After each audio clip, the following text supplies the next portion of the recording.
Hello students and a very warm welcome back to my channel Commerce Talk with Sadhna. This is our last video of class 12th accountancy.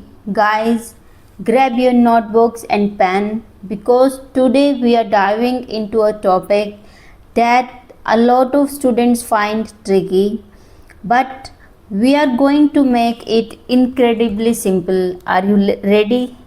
Let's start. Suppose your pocket money is 2000 per month. This is your pocket money. Got it? At the end of month you have only rupees 100 left with you. Your parents will ask, where did all the money go? From 2000 you have only 100 rupees.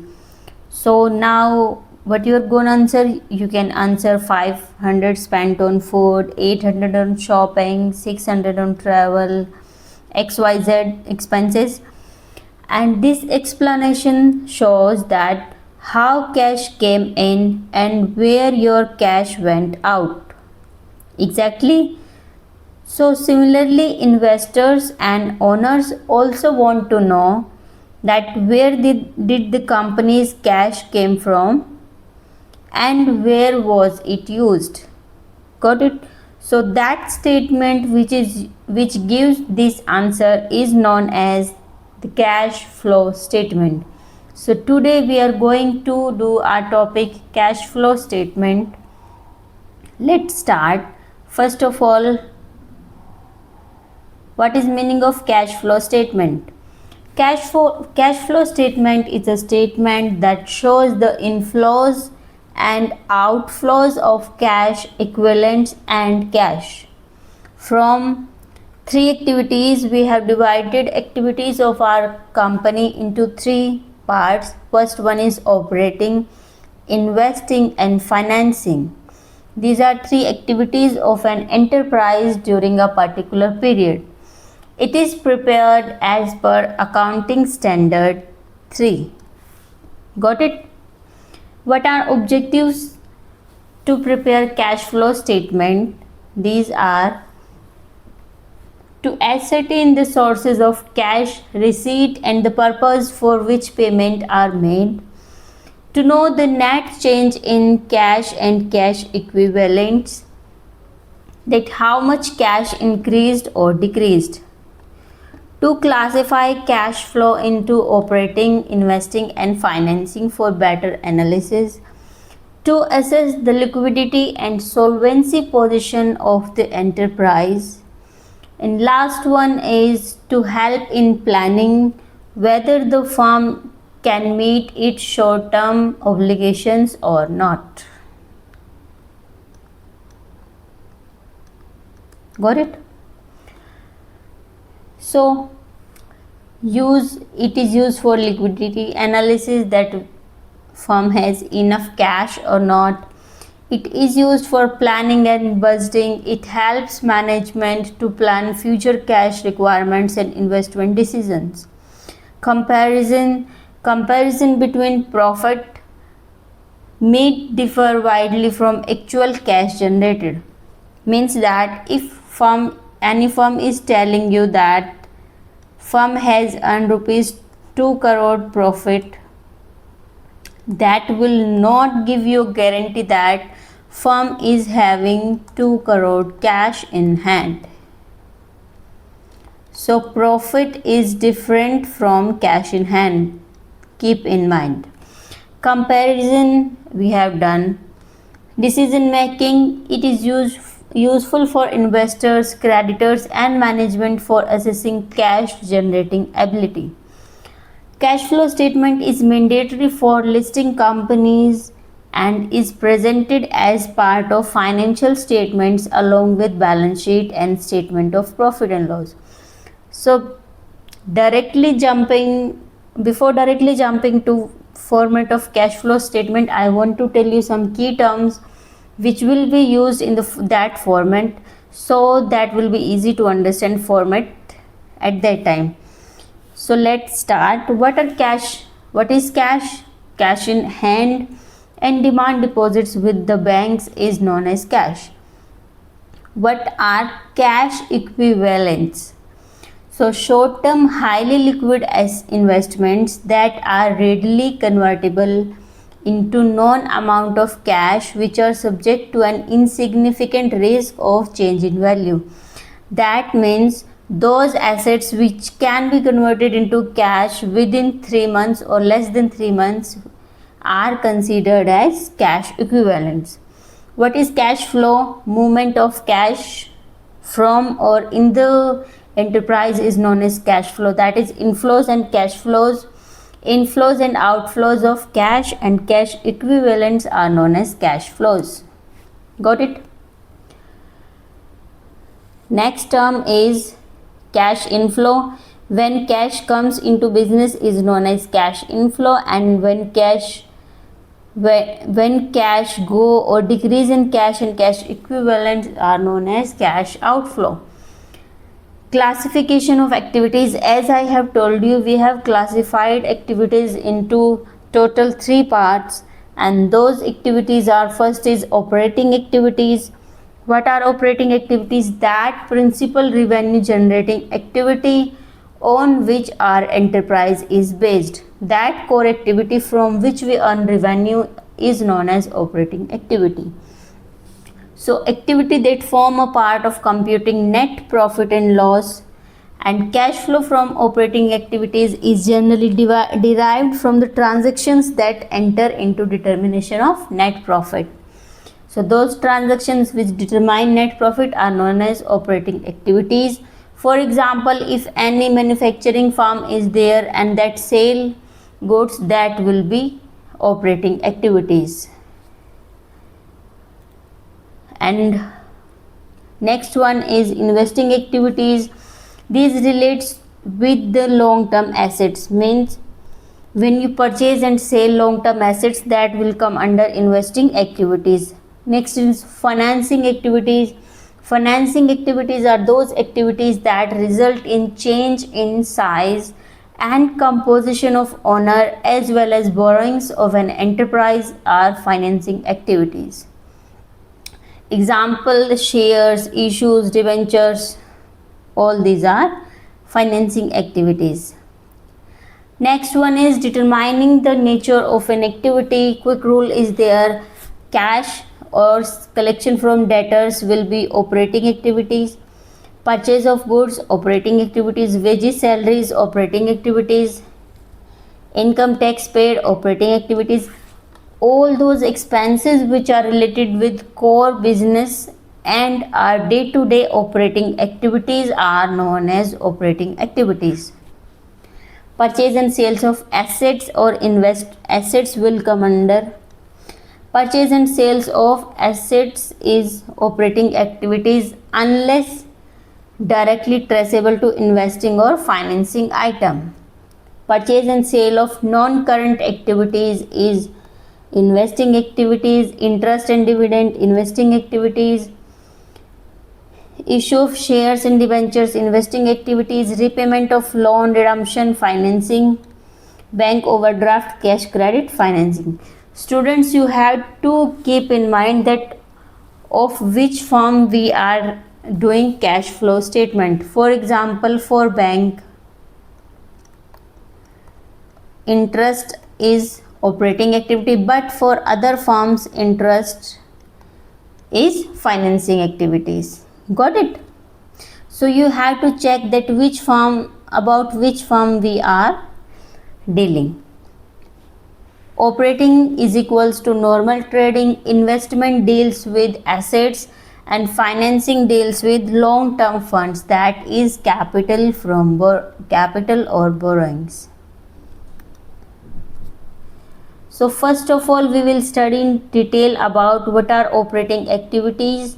So there are 2 methods to calculate cash flow from operating activities. It is very important to know the difference between both methods because mostly students confuse here. So first one is direct method, and major classes of gross cash receipts and gross cash payments are disclosed. And indirect method, here indirect method net profit is not considered, but while indirect method net profit is adjusted for non-cash and non-operating activities, and this is the method used in CBSE board exams.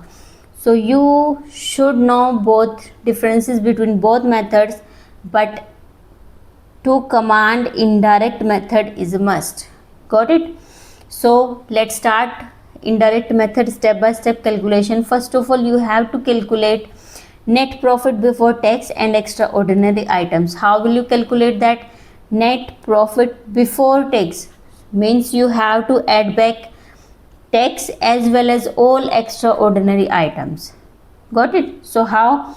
The formula is net profit before tax is equals to closing balance of surplus minus opening balance of surplus. It will give you profit for this year. So profit plus transfer to reserves plus proposed dividend of current year plus interim dividend paid plus provision for tax made during the year. All these are extraordinary items. So you have to add back all those extraordinary items. So what are extraordinary items? First of all, profit plus transfer to reserves plus proposed dividend plus interim dividend and provision for tax. Got it? This will give you net profit before tax and extraordinary items. Next, you have to calculate, you have to add all non-cash and non-operating expenses. Why am I adding all these items? Because while calculating net profit, we have deducted all these items from profit. Now we are to add back all those items to get actual cash which was received by company. So first of all, you have to calculate, you have to add depreciation on fixed assets, depreciation, amortization, interest on long-term borrowings, loss on sale of fixed asset, discount on issue of shares and preliminary expenses. All these non-operating and non-cash items you have to add back. Got it? Then in first step you have to calculate net profit before tax and extraordinary item. Second step, all non-cash and non-operating items. Third step, you have to subtract all non-operating incomes. In second, we add back expenses and we have to subtract all non-operating incomes. What are non-operating incomes? Like profit on sale of fixed asset, interest received, dividend received, rental income. We will subtract all these here and again treat them in investing as well as financing activities. Got it? So result of step first to third will be net profit before tax and extraordinary items plus non-operating expenses minus non-operating incomes. Now your fourth step comes, and that is you have to adjust for changes in working capital. What is working capital? Current assets minus current liability. So decrease in current assets and increase in current, these will go in vice versa. For example, decrease in current assets and increase in current liability will be add, and subtraction will be increase in current assets and decrease in current liability. So what are current assets? Debtor, stock, BR, bill receivable, prepaid expenses. Got it? And current liabilities are creditor, bill payable, outstanding expenses. And the result which you will get from all these four steps is cash generating from operations. Got it? So now in fifth step you have to adjust that cash for tax and extraordinary items. How? So cash flow before extraordinary items is equals to cash generated from operations minus income tax paid plus minus extraordinary items like insurance claim received for loss of stock, refund of tax for earlier years. Got it? So our operating activity is clear. This is a concise format that net profit before tax and extraordinary items plus non-cash and non-operating expenses minus non-operating income is equals to, this is step number 4. Before working capital changes, make adjustment for working capital changes, then you will get cash generated from operation. In cash generated from operation, you have to subtract two items, that is income tax paid and extraordinary items. If income is there, you have to minus, is expense is there, you have to plus extraordinary items. Got it?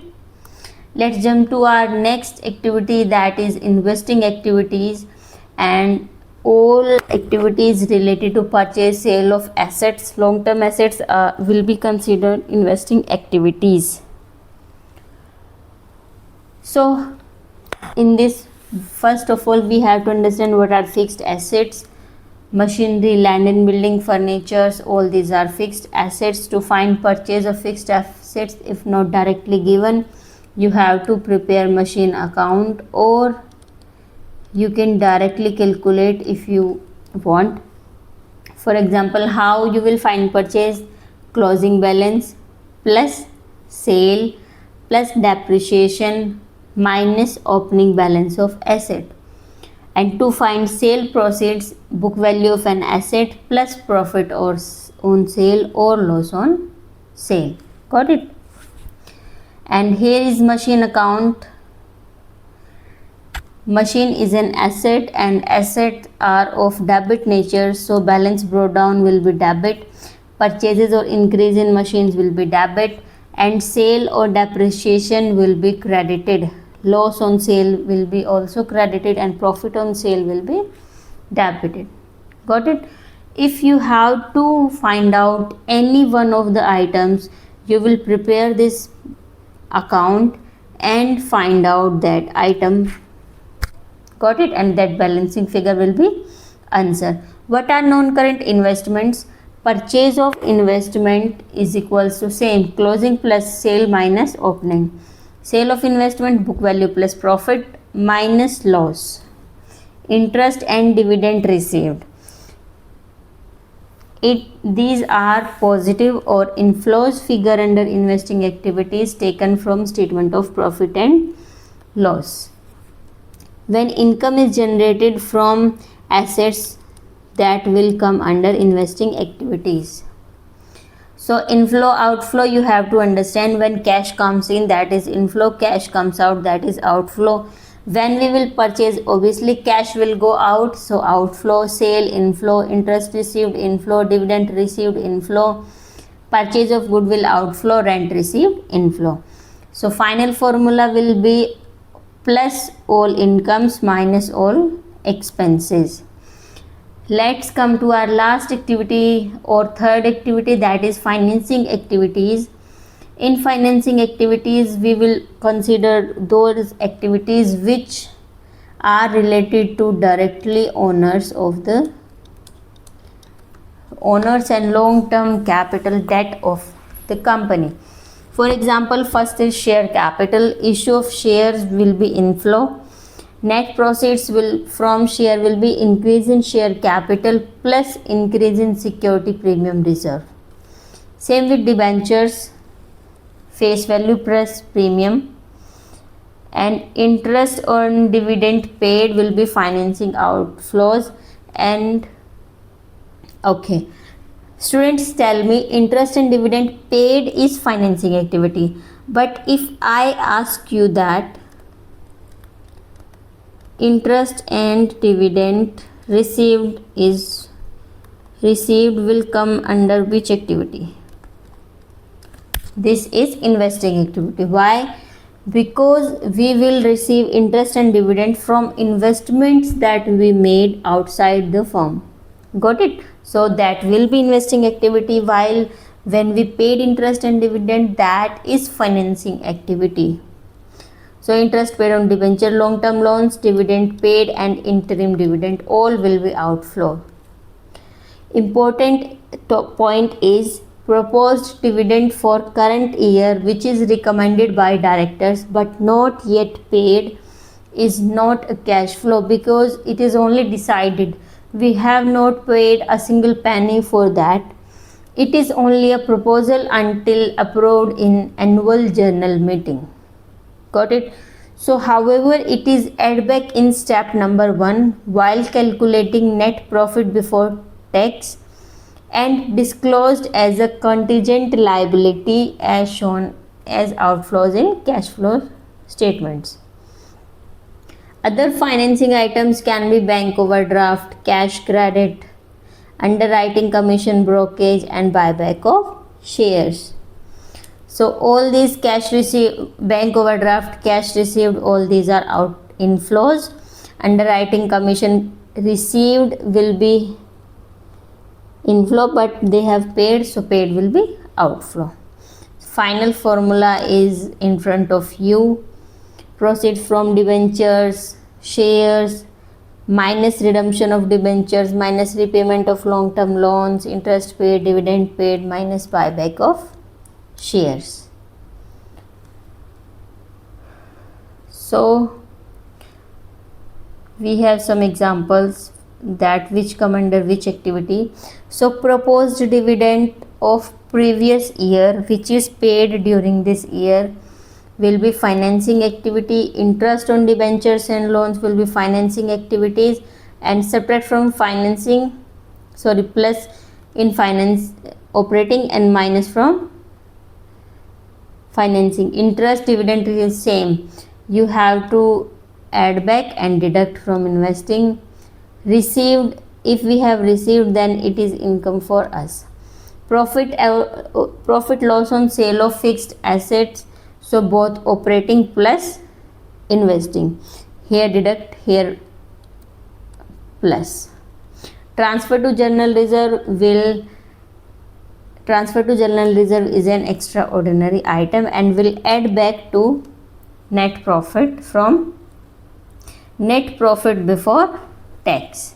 Got it? So students, there are two methods to prepare cash flow statements. Let me tell you.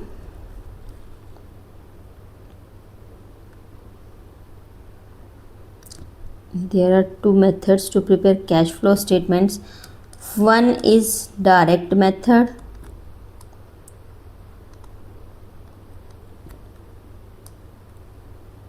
I am telling you both methods here. First one is direct method and second one is indirect method. Got it? First of all, you have to understand that what is differences between these both two methods. I have told you now that direct method will act as a detailed bank passbook. All items will include here. It only lists actual resources of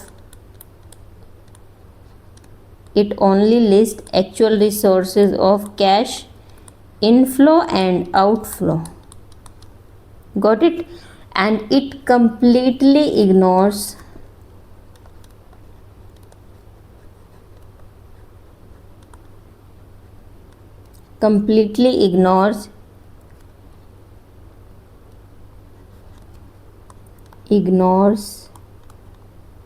net profit.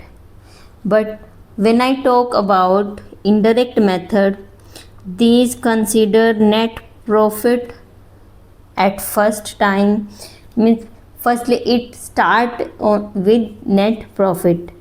It doesn't look at individual receipts.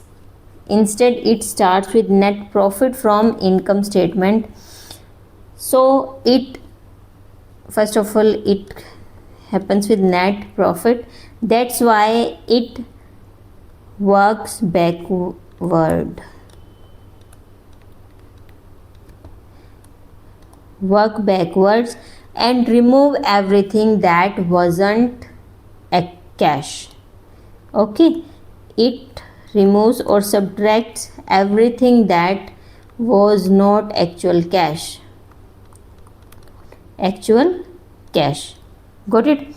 I am giving you a roughly format that what will come under direct method. That is, first is cash flow from operating activities. Cash flow from operating activities. So what will we do? We plus all cash received or cash sales minus payment to suppliers minus payment to employees, and let's say payment for operating expenses. This will give you net cash flow from operating activities. Then you will write cash flow from investing activities, same inflow outflow, then financing activities. Got it? So actual net result will be same in both the accounts, but method is different.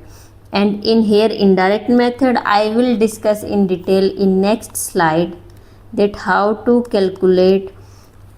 prepare format of cash flow statement according to indirect method. So first of all, it comes under accounting standard 3 revise. So first of all, we have to calculate net profit before tax and extraordinary items. You will prepare working notes simultaneously while preparing cash flow statement, so that will be easy for you to prepare that. So first of all, net profit before tax and ordinary items. How you will calculate that? You have to take net profit plus non-cash and non-operating expenses plus depreciation on fixed assets plus goodwill or patent amortized plus interest on long-term borrowings plus loss on sale of fixed assets.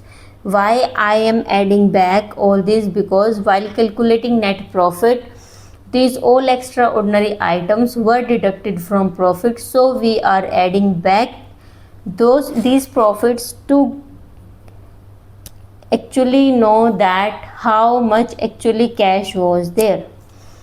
We have added back all the extraordinary items expenses, and now we have to subtract all non-operating incomes like profit on sale of fixed assets, interest or dividend received. So this will be net profit and extraordinary items. Now you have to do adjustment for working capital, and I have told you in previous slides that working capital, when current assets will decrease, working capital will add, and when current assets will increase, it will be less. So decrease in current asset, increase in current liability, increase in current assets, decrease in current liability. These both current assets as well as current liabilities will go in vice versa, current assets, current liability. So you have to learn only one thing, whether make a trick for current asset or make a trick for current liability. For example, let's say if current assets decrease, then we have to plus. So you will make a trick, then when current assets will decrease, you will plus, current assets will increase, you will do subtract. Got it? Now after working capital adjustment, you have to calculate cash generated from operations. So how you will cash generated from operation is calculated? Then you have to minus tax paid and plus all extraordinary items. I have told you that what are extraordinary items. So now here you will get to know operating activities, cash generated from operating activities. Now proceeds from sale of fixed asset, profits from sale of investment, all these are investing activities.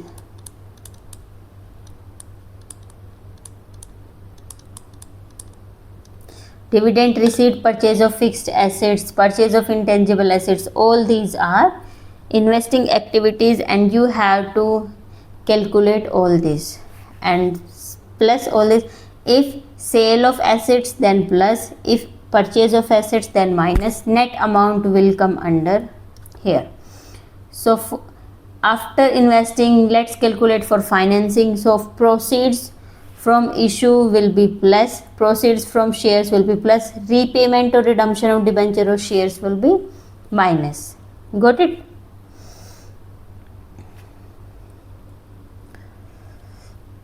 So here is net increase or decrease in cash and cash equivalents. Now you have to sum up all the three activities net balances which we have found out. So A plus B plus C will be net increase or decrease. Then you have to add cash and cash equivalents at the beginning of year. So beginning of year will here and total will be here. We sum up all these two, and the net balance which we get after adding these two will be our closing balance of cash and cash equivalents. If your answer matches with closing balance of cash and cash equivalents in balance sheet, then your question is 100% right. You have to learn this format for several times, then you will master this format. So here our cash flow statement is completed, and a tip for you is that in exam always show your working notes separately. For example, first working note should be net profit before tax, second will be fixed asset account if there is any, third will be provision for tax account if adjustments are given, fourth is investment account if given. Got it? So show your working notes clearly, and hence your chapter cash flow statement is completed. Hope you all have understood, and if you have any doubt, please tell me in the comment section. I will try to resolve, and I will also try to bring one video of a full-fledged numerical so that you will come to know that how to prepare cash flow statement in exams. See you in the next class.